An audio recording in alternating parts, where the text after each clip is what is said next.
sir. First of all, your name? James Ritting. James? I'm with Hilder and Associates. Okay. And your name? Bryce Benjet with the Innocence Project.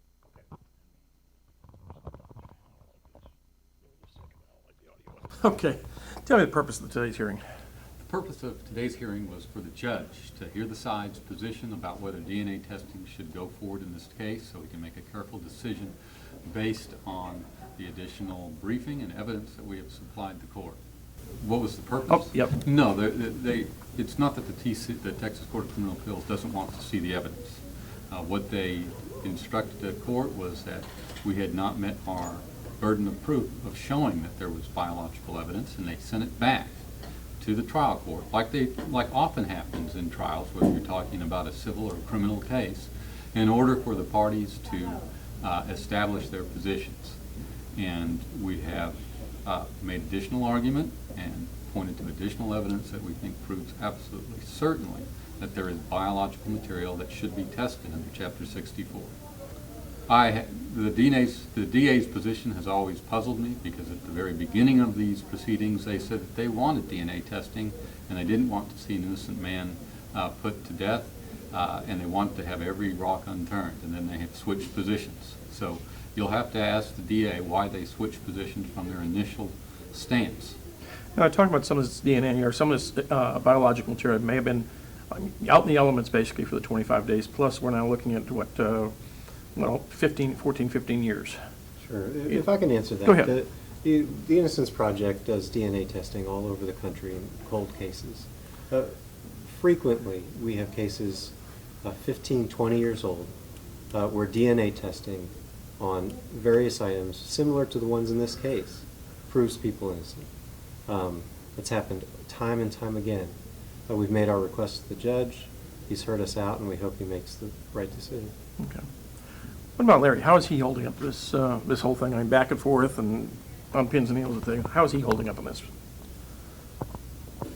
Larry believes in his innocence and has maintained his innocence all along. That is what keeps him going.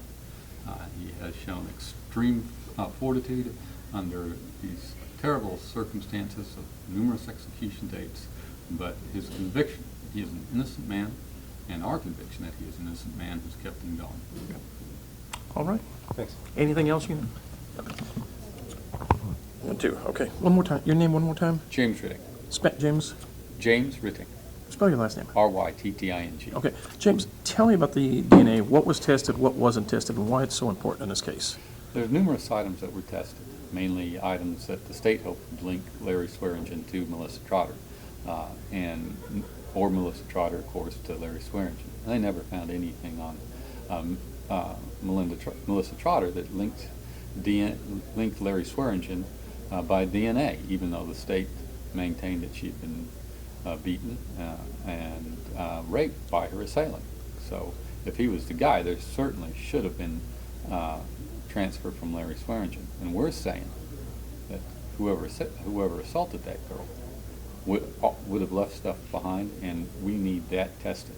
They didn't test the panties. They didn't test the hair that they found on the panties. They didn't test the hair they found on the bra, and they didn't test the hair they found on other items of clothing, nor those clothing themselves for touch DNA. One of the reasons is they didn't have quite the same ability back then to do touch DNA as they do now.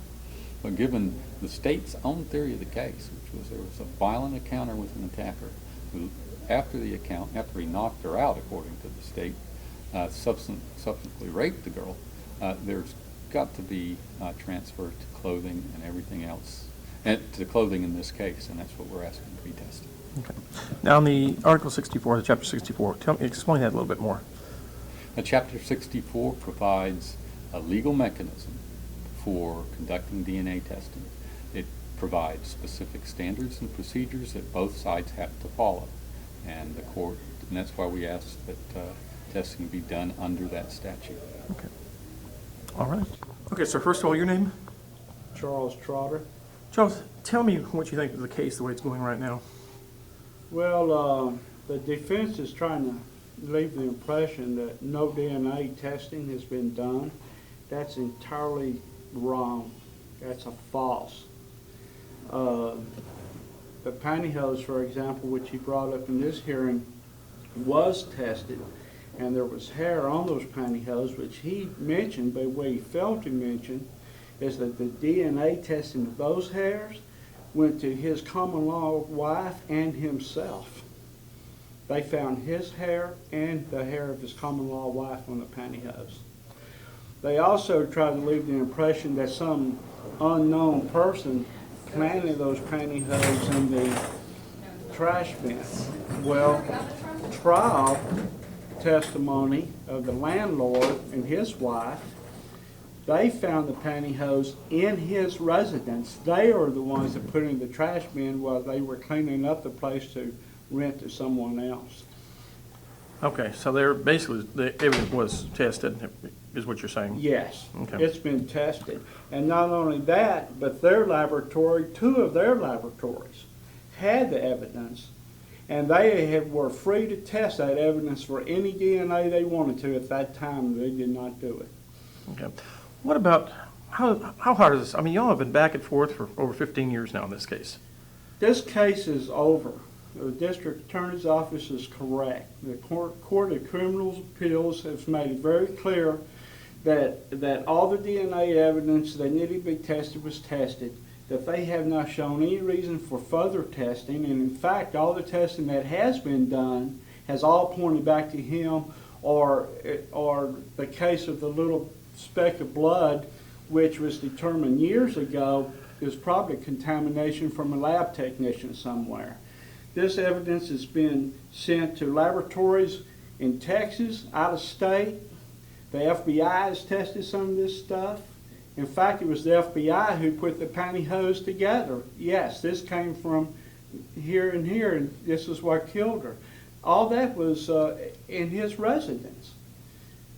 So the Court of Criminal Appeals has said all the evidence points to his guilt. And they aren't the only ones that said that.